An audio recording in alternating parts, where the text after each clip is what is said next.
Good afternoon and welcome to a very special edition of the NMPA's Fire broadcast. It's been almost 2.5 years since comedian Bill Cosby was sentenced to 3 to 10 years in prison, many say unjustly.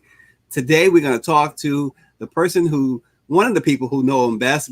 Obviously, Mrs. Cosby knows him the best, but another person who knows him really well, his crisis manager and publicist, Andrew Wyatt. Good afternoon, Andrew. Always good to see you.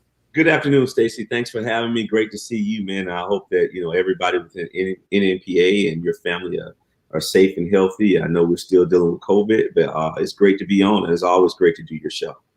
It's always great to see you, Andrew. And let's talk a little bit about it's Black History Month, but Mr. Cosby has a different term for Black History Month. Why don't you share that with us? Well, he calls it the month of our people, Black people. So and look, it's always he always loves when Black History Month come around because he doesn't like to recognize the normal people that people recognize as far as MLK. He tries to find unique people who young kids and young people, even adults who probably have never heard of. So but this Black History Month, what he wanted to do is use it as a platform to talk about the criminal justice system and the injustice of Black men in prison reform, because that was a key component during the presidential election.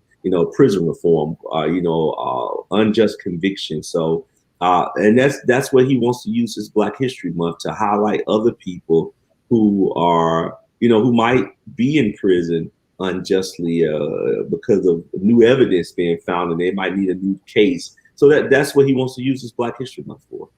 Yeah, and let's go back a minute just so people understand. This is not a new thing for Bill Cosby to be concerned about those unjustly convicted and serving time. People might say, well, he feels he's unjustly convicted and serving time. Now he's taking up this cause. He's always taken up this cause, Andrew, if I'm correct. You're correct. The prison that he's in is called SCI-Phoenix, but what's so interesting, it's a new prison. The old prison was Graterford. But back in 1970, Mr. Cosby did a documentary inside Graterford Prison, met with a number of his friends because he has always saw how the judicial system has been unfair to Black men and women. So, the fact that he is at Graterford Prison, just a new name, but it's the same prison, same personnel, same inmates who have been there for 30 plus years or longer, that he's a resident at this facility now, and he's now on the inside. And he said, look, Mrs. Cosby might not like me saying this, but I think God had a purpose for me to be here. This is the place where I needed to be because the Black men that I needed to reach, they're right here. We're here together. Yeah, and he's become very helpful from what we understand with a program called Man Up at the SCI-Phoenix, where he's been helping the young men and older men there to be better men. Can you tell us a little bit more about that program, Andrew? Well, the Man Up program, it's a program that was created and started and founded by an inmate who has now been in prison. I think he went in when he was 21 years old. He's 57 now. His name is Anthony Benny Due Sutton. And he founded the Man Up program, an organization to encourage Black men and have an outlet for Black men to address how they're feeling, how they're dealing with being incarcerated, and things that they want to be able to do, and as an influence and a role model in prison. So when they do get out, also they could be great fathers, great community leaders. So Mr. Cosby decided to participate. He's not a member in Man Up. And Benny made this request of him when he entered SCI-Phoenix, and he obliged his request. And he feels that this is an opportunity for him to reach these men. And what he does, he sits with Benny every Thursday before COVID. Now they're not meeting. He would sit with Benny every Thursday, and they would come up with the music, the intro music. He created a television show out of Man Up. And it was inspirational. Various congressional leaders would come in, state legislatures, Larry Krasner, the district attorney of Philadelphia, he came and saw it and witnessed it for himself. And it was always interactive. And he would give this speech about men being better fathers, better role models. And what's so interesting, one young man who did 26 years in prison, he's free now. He was a member of Man Up. And he called me and got in touch with me last year. His name is Unique, and he goes by the name Unique.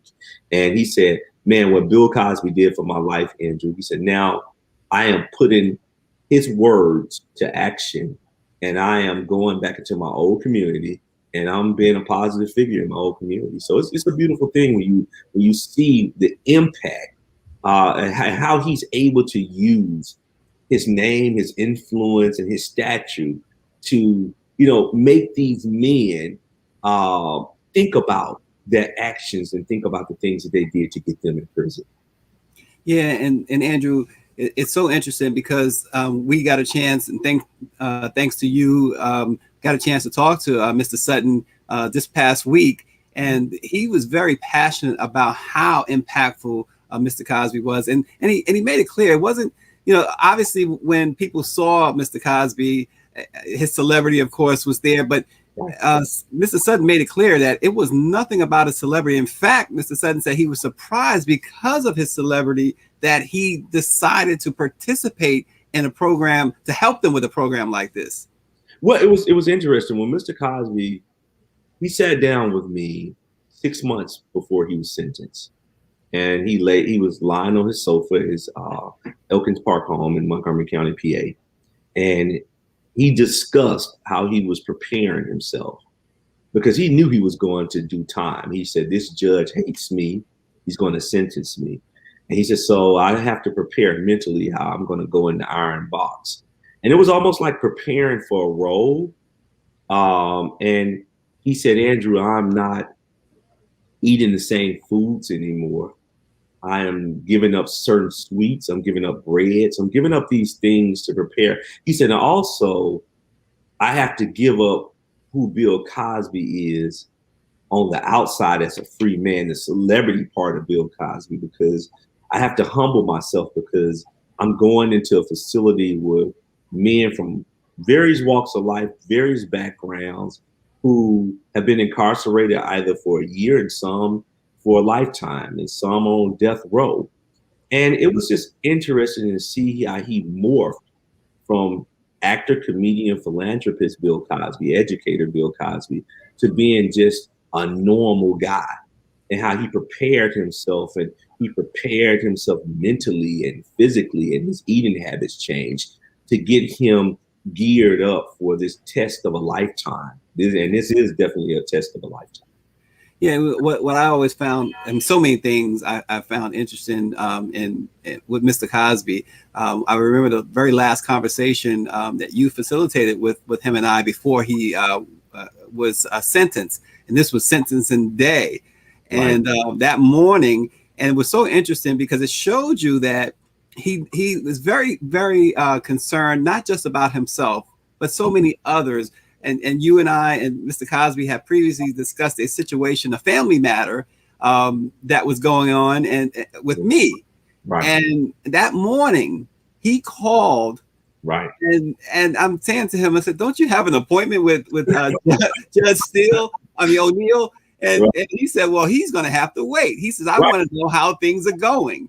Mm-hmm. but in talking to Mr. Sutton, I got that same vibe from Mr. Sutton that it's not about Bill Cosby. Doesn't make it about Bill Cosby. It's about everyone else. And so when you signed on with Mr. Cosby some years ago, what was your initial impression? And has that initial impression been fulfilled?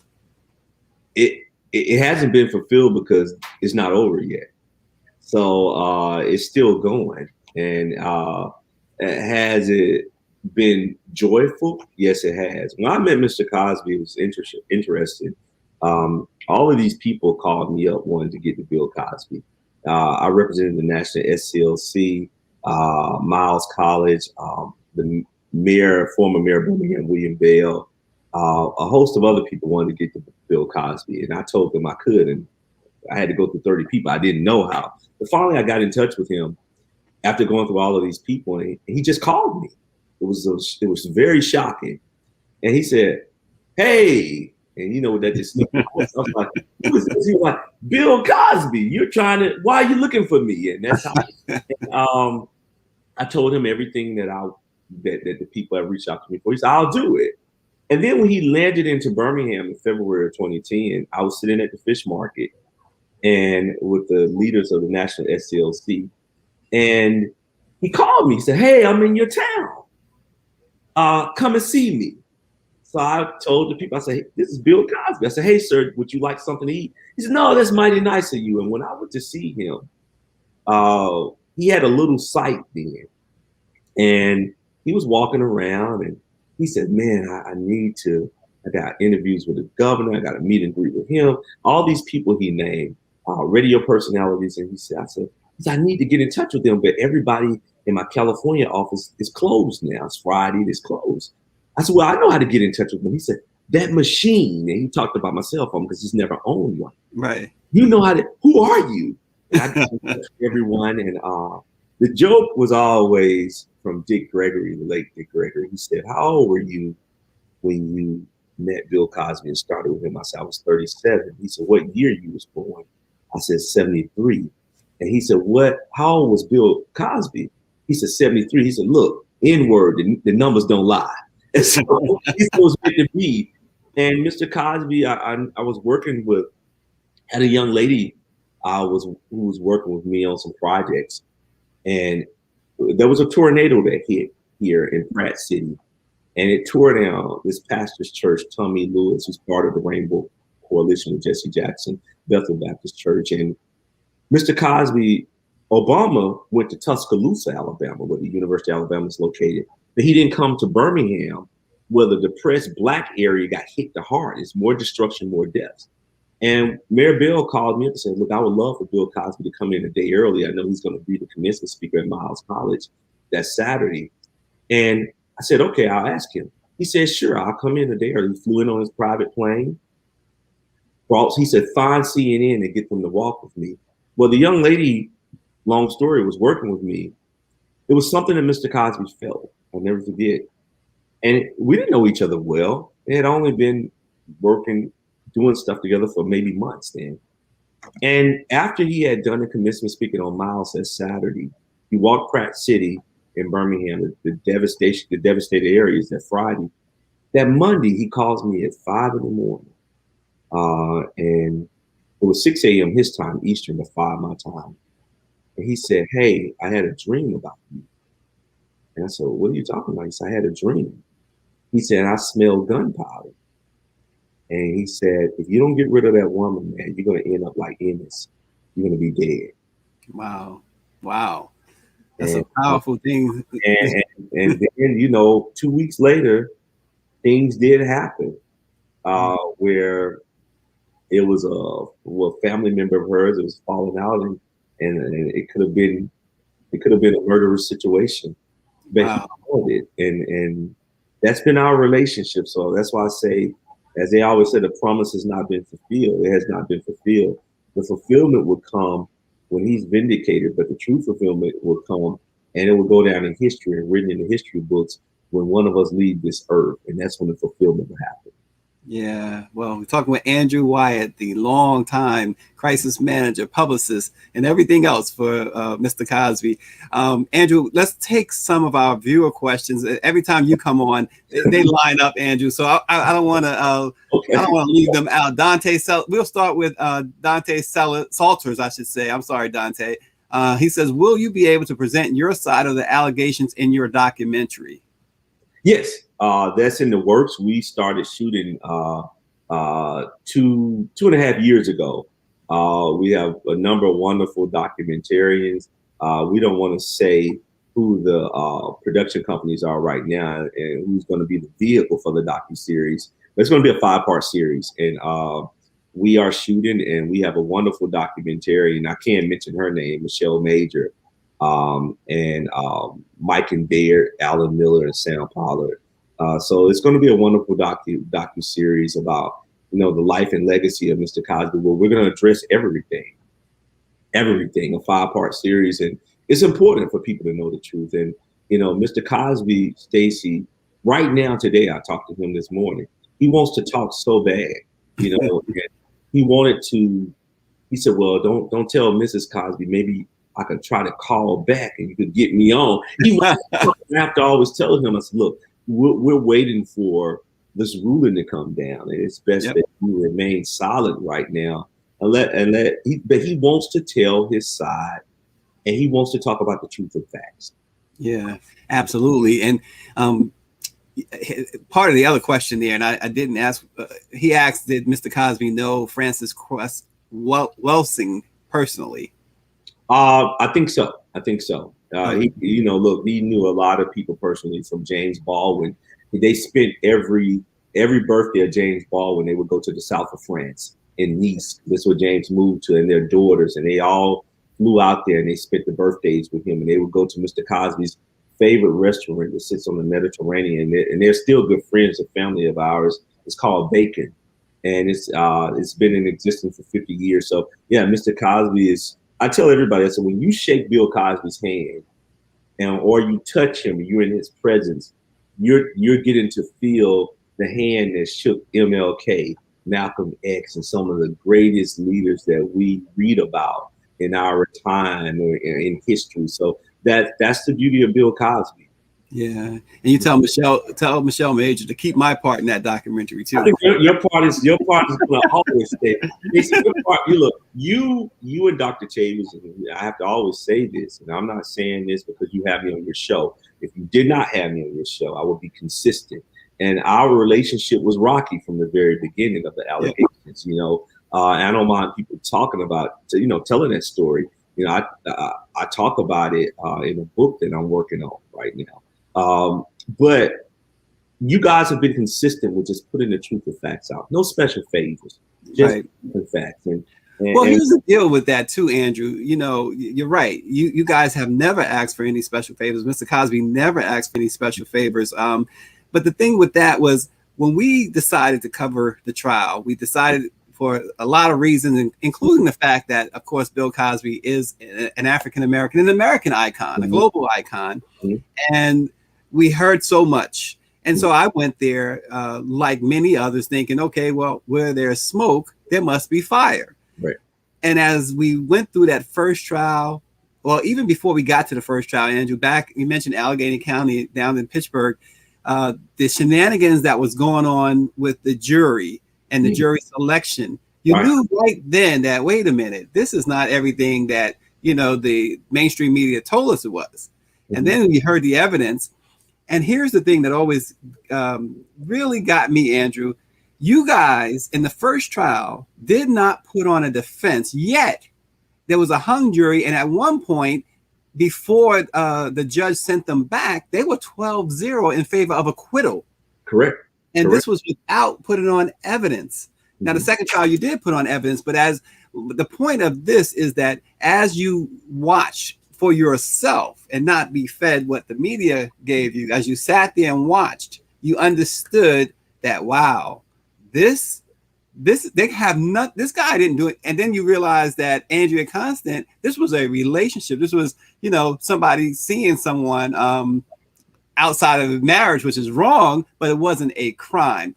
Alexander Williams, I want to bring up Alexander's question. I'm probably the only one viewing, but Dr. Cosby's legacy should not be erased or tarnished by the constant lies and vilification of him. A question that Alexander asks is, what is the status of the appeal? We know that the Supreme Court is now listening or debating it. There was a great, Andrew, back in December 1st, Jennifer Bonjean, your lawyer, did an outstanding job in front of the state Supreme Court there. And so we are waiting to hear. It can happen any day now. We're all on standby. One thing we know, we're hoping they will vacate his conviction and say that he had immunity, which he did. He should have never been there. However, if that doesn't happen, we're asking them we're hoping that they warrant him a new trial. They say that 404B law is a murky law, and it was abused by Kevin Steele, the district attorney.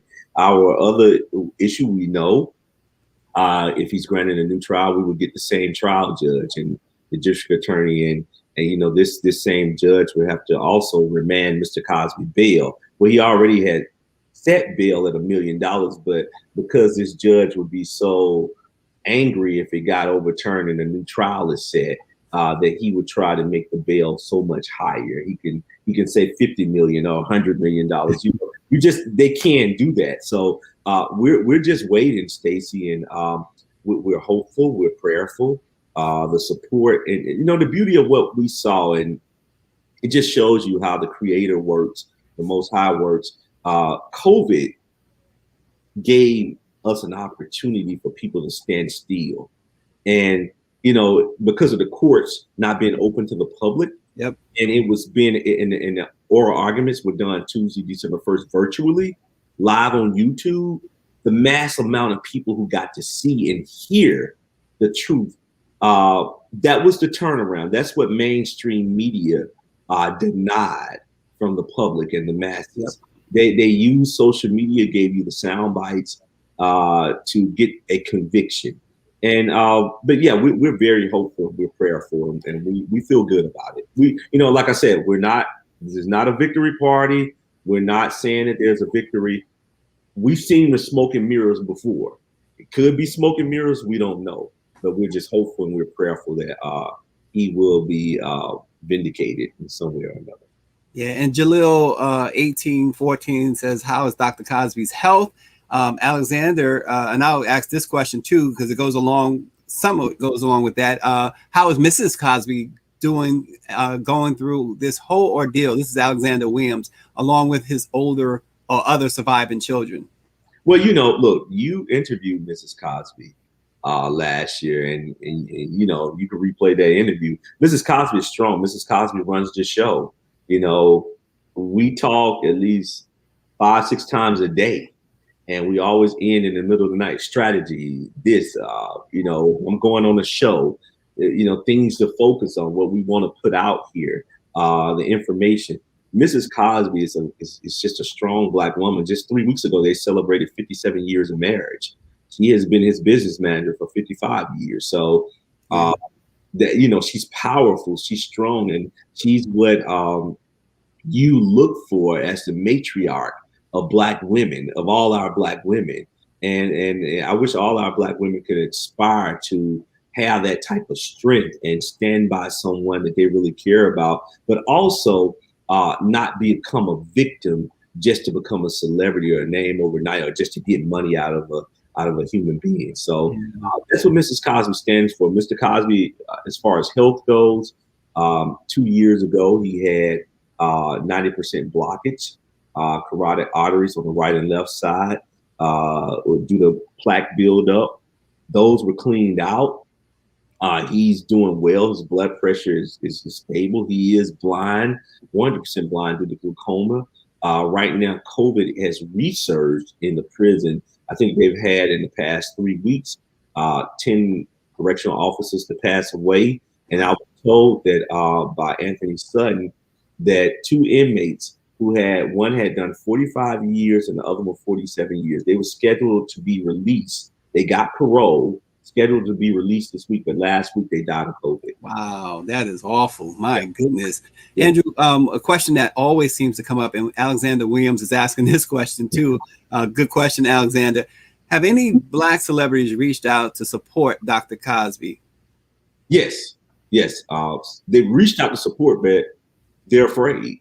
You know, I could definitely tell you Felicia Rashad, Debbie Allen, Keisha Knight Pulliam, Malcolm Jamal Warner, various people, the cast members of the show have reached out. They reach out constantly to check on him, friends, various people, but a lot of people. Congresswoman Maxine Waters always reaches out to check on him. But, you know, people are fearful.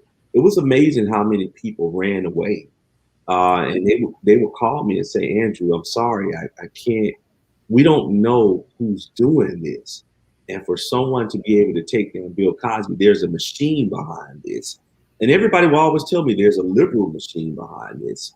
because the liberals felt that Mr. Cosby was too much of a voice and he had become too powerful. So they had to get rid of him. They could not let him leave this earth because it became generational, where every child in America would look at him as America's dad. That's something that they did not want to happen. Sinbad, we know he had a stroke, but Mr. Cosby checks on him regularly through me. It's a lot of people who call, but they're afraid, and it's unfortunate that they're afraid. Yeah, it's amazing, Andrew. We've documented that the Cosbys, Mr. and Mrs. Cosby, have given so much to so many. It reminds me of that line back in Let's Do It Again. Never have so many, or so little, or whatever he said, did so much for so many. But have these people and institutions, Andrew, and we're talking hundreds of millions of dollars, cash wise, but otherwise as well, have done for folks. Have any of those major players, the institutions, the colleges, the politicians, the business people, have any of those reached out? No, it's unfortunate. They gave a little bit over $100 million away to HBCUs and PWIs, public white institutions. I'm talking about major public white institutions in America, from the UPenn, you name it, Temple, all types of institutions. And, you look at the millions of dollars they gave to the faith-based organizations, and all of these people walked away. They walked away from him. They turned their backs on the Cosby family. I had a pastor I met with in New York. I won't mention his name. 3 years ago, of a prominent church. He sat down with me for lunch, and the bill ended up becoming like a $500 tab I paid for. And towards the end of the lunch, he said, "Look, I would like to get out here and help this man, but I get money from Jewish people." Wow. And he said, I can't get out here. Look at Reverend Sharpton. When Reverend Sharpton came out and represented Tawana Brawley in New York, Bill Cosby and Mike Tyson came to his aid. Yeah. He didn't come to Bill Cosby's aid. Reverend Jackson has been vocal as of just last year, but he was on the sidelines. Reverend Jackson, and we, my prayers go to him and his family, because I know he's in the hospital right now. But Reverend Jackson stated to me, he said, "Well, we didn't know who was doing this." But so Andrew, it was never a question from all these people, never a question that they didn't want to get involved because they thought he was guilty. They didn't want to get involved. It sounds like they felt like he was innocent, but they was afraid of who was, in their words, framing it. They didn't know the machine that was behind it, and that was always the problem. They wanted to get involved, and they contacted me. They just didn't know the machine behind it. Look, Minister Farrakhan had me at his home with the help of Mark Stevens, Shaquille O'Neal's agent, and we're all fraternity brothers, so Omega Psi Phi fraternity, but had me at his home 2 years ago. He stood in support of Bill Cosby because Bill Cosby, Kenny Gamble and Huff, called Bill Cosby to help finance the buses for the Million Man March. And Minister Farrakhan, 3 hours in his home, at his table in Chicago, he said to me, he said, "I don't want a dime from Brother Bill." He said, "Brother Bill, what he has done for America and the Nation of Islam, but for America, we will stand behind him." And he said, "We will make sure he's protected in that prison." He stood behind his words. Look, these brothers, I'm not talking about the Hebrew Israelites, the radical ones who you see on the corners with swords and cursing people out. Not those people, but I'm talking about these brothers out of Brooklyn, Shema Israel, Prince Nat, second in command, Nahasi, his father.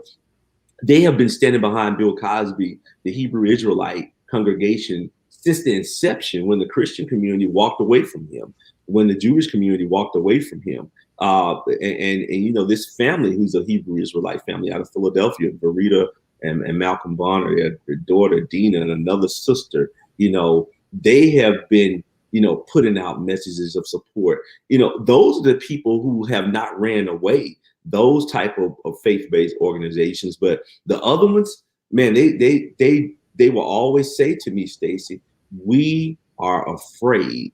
Now you're thinking about a church, and you're thinking about the role that the so-called church and the Christians play in America from civil rights. All of a sudden, you're afraid. It's mind-boggling how, when we see white people come after black people and destroy them and take them down, how they can silence us, and we end up back on the plantation. Like, yes, master, no master. We're back on the plantation. It's interesting. Very. Andrew, I know we're out of time. I will actually just one last question though. You said early on about Mr. Cosby when it came to the Man Up program, doing a documentary. Is he planning, if all goes well, Mr. Cosby, we know he's 83 years old. Is he planning to go back on the stage? Yeah, that's the whole plan, to go back on tour. We have an amazing tour I've already put together, planned. He has been creative. He calls every morning. He dictates his new creative ideas for a new TV show that he wants to do. But yeah, we already have a comedy tour already planned, and it's going to be an amazing comedy tour. And I can't divulge where we're gonna, how it's going to work, but I put it together. I came up with the whole formula. Look, I'm the executive producer of it. I'm the executive producer of a new show he's doing, and that he's named me to do. Look, Mr. Cosby and what he wants to do now, like for Anthony Benny Sutton, he said, look, I'm not proclaiming that this man is innocent. I cannot read his case. I'm blind. However, he had me to go find attorneys to help look at this guy's case and his post-conviction relief. So those are the things that he wants to do. But I'm telling you, 83 years old, he's staying healthy. He gets tested every day for COVID. He will not be taking a shot. He doesn't feel comfortable doing that at his age. But look, Stacey, a tour is on the horizon, and it's going to be one of the most amazing tours that you can ever imagine. And the material that he has developed, because he's blind, so that's why he calls it in to dictate. The material is so funny. And when I think America is going to be back up and running very soon. And I think once this gets overturned, I feel good that I hope and pray that the PA Supreme Court, they will not be weighed by old Q scores or public sentiment, forcing them not to do the right thing. They will write the opinions to say that this man his conviction deserves to be vacated and a new trial, or warrant him a new trial. But when he gets out, it's going to be the most amazing tour. And you're going to see the greatest of all time. He is truly the greatest of all time. As they say, the GOAT. So the Chappelle, the Kevin Harts, the Faison Loves, the Chris Rocks of the world, the Jerry Seinfeld. Just stay tuned and watch out. Well, nobody represents their client better than Andrew Wyatt does Bill Cosby, and it's never enough time, Andrew. We really appreciate you. You got to come back. We know that we are looking forward to that Supreme Court decision, and when that decision comes down, we hope to not only have you, but Mr. Cosby himself. So we thank you so much. Look, my message I'm sending mainstream media, Stacey, and I'm deliberate with my words, very deliberate. Only a handful of them stood by us. Only a handful of them. But the Black media, from you, Frankie Darshell, to Nicole Lewis, to all of these mental speak, LaTanya Davidson, the list goes on and on and on. And I have to give respect to Lindsay Davis. And Lindsay has been fair and ethical with us, and we've done a lot with her. But look, we are coming to our people. And well, Nicole, I will say Nicole has been amazing. I follow Nicole. She's amazing. But Andrew, we got to wrap. We thank you so much. Thank you. Join us again tomorrow morning, actually, for Let It Be Known, the breaking news of the morning. Everybody stay safe, wear a mask, and social distance. We'll see you then. Thank you.